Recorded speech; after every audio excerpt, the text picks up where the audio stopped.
Você acompanha o programa Ciência e Espiritualidade, hoje falando sobre o aumento do uso de álcool entre os jovens. Estou com a psicóloga Maria Heloísa Bernardo, que também é diretora do Hospital Espírita Bezerra de Menezes.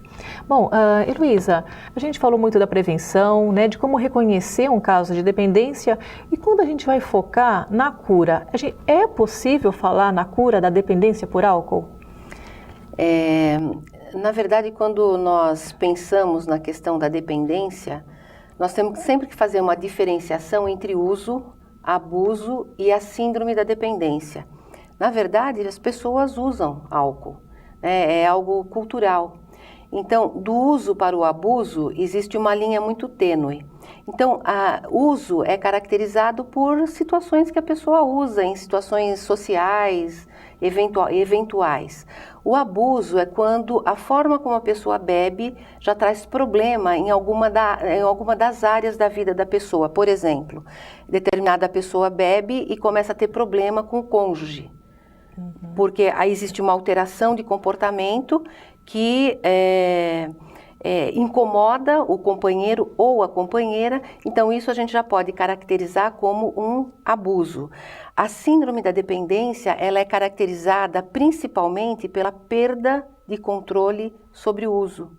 Então, aquelas pessoas que apresentam perda de controle sobre o uso, aquelas pessoas que dizem que vão beber só um pouquinho ou que só tomam um drink e apesar de prometerem para si mesmas e para os outros que vão tomar só um pouquinho, elas acabam perdendo o controle sobre o uso e tendo problemas nas mais diversas esferas da sua vida, né? Então ela perde o controle sobre o uso e acaba perdendo o controle sobre todas as esferas da vida. Existem parâmetros, escalas que podem detectar de uma forma mais técnica a síndrome da dependência química, como por exemplo, quando a pessoa apresenta abstinência, né? A pessoa então já tem uma dependência física, psíquica, e quando suspende o uso do álcool, a pessoa pode apresentar um conjunto de sinais e sintomas extremamente desagradáveis que vão desde sintomas físicos até sintomas emocionais, em função da síndrome de abstinência, a retirada do álcool.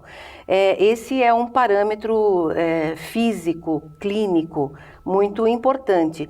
Mas assim, para o entendimento geral, a síndrome da dependência é caracterizada pela perda de controle do consumo. E uma vez que a pessoa tenha alcançado esse estágio do alcoolismo, ou seja portador da síndrome, a doença a gente entende que não tem mais cura. Então, seria uma síndrome muito parecida com o diabetes, por exemplo, né? Pessoas que têm o diabetes, eles têm uma vulnerabilidade a doce, a açúcar. O dependente do álcool, da mesma forma, é uma pessoa que tem uma vulnerabilidade a substâncias derivadas do álcool, né? Então, as pessoas não podem usar álcool. Então, fala-se de um processo de recuperação. A pessoa tem recuperação desde que ela se mantenha abstinente do uso do álcool, controlando toda a sua parte emocional, para que ela não fique vulnerável a recaídas, né? Porque se descompensar a parte emocional, por exemplo, se a pessoa se sentir muito ansiosa, em exagero, ou tiver muito medo, tem algo que alivia imediatamente esses sintomas, que é o álcool. Então, isso é a recaída. Certo. Né? Então, uma cura realmente difícil. Né? Não existe cura, a gente não fala em cura. Certo. Bom, Heloísa, a gente não pode deixar de dissociar. Você trabalha em um hospital espírita, é membro atuante da Associação Médico Espírita do ABC. O que a gente pode falar sobre as causas espirituais? O quanto que a realidade espiritual está envolvida no uso do álcool? Os registros espirituais de variadas fontes, eles sempre apontam para o grande envolvimento espiritual que pessoas que fazem uso, mas não só uso, abuso e dependência, acabam desenvolvendo uma relação de dependência com entidades espirituais que possuem esse mesmo padrão.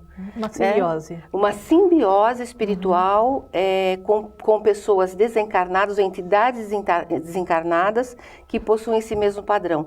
Então, essa simbiose faz com que o desejo do encarnado pelo álcool seja potencializado pela influenciação desses companheiros espirituais que em grandes grupos acompanham esse encarnado portador da síndrome da dependência do álcool, potencializando de uma forma assim absurda os problemas e o desejo desse dependente de utilizar cada vez mais álcool. Né? E quando a gente observa o fenômeno no corpo somático, a gente observa o fenômeno da tolerância, né? Porque alcoólatras, eles podem beber cada vez mais, né? Maiores quantidades tão absurdas que matariam uma pessoa que não tem a dependência, por exemplo, que é o fenômeno da tolerância. Né? Então, esse fenômeno de tolerância, eu acredito que esteja muito relacionado com as acompanhantes espirituais desta vítima, né? Além de todas as outras situações, como, por exemplo, situações bizarras, né? Que o alcoólatra se envolve, muitas vezes induzido, potencializado por influenciação dos acompanhantes espirituais, né? E esse problema, Giovana, ele vai se desdobrando para outras esferas da vida da pessoa, como a esfera da sexualidade. Né? Então, é muito comum, por exemplo, pessoas que são dependentes do álcool estarem envolvidos com situações sexuais de altíssimo risco.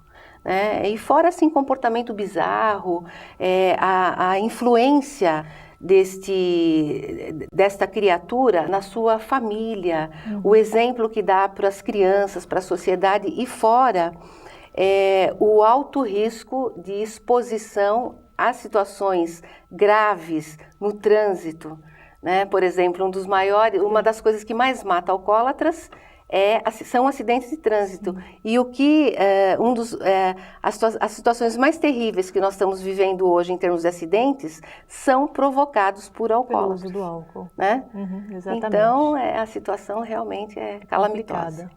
Bom, Heloísa, o nosso bloco de entrevistas chegou ao final, uma pena, a gente poderia conversar muito mais sobre esse assunto, mas muito obrigada por estar aqui no Ciência e Espiritualidade. Eu que agradeço e sempre à disposição. Certo. Você que está em casa já sabe. Envie para nós a sua sugestão, o seu comentário pelo e-mail cienciaeespiritualidade@redemundomaior.com.br. Décio, é com você. Muito obrigado, Giovana. Muito obrigado, Heloísa, pela sua contribuição. Vocês viram a importância desse assunto, né? O jovem, o adolescente, ele está buscando a sua afirmação como adulto e muitas vezes o uso do álcool é uma pressão social que ele sofre e que acaba levando ele a uma dependência. Se já houver uma predisposição bioquímica e genética, ele pode desenvolver uma dependência grave. E o espiritismo, o espiritualismo, tem muito a contribuir para a prevenção.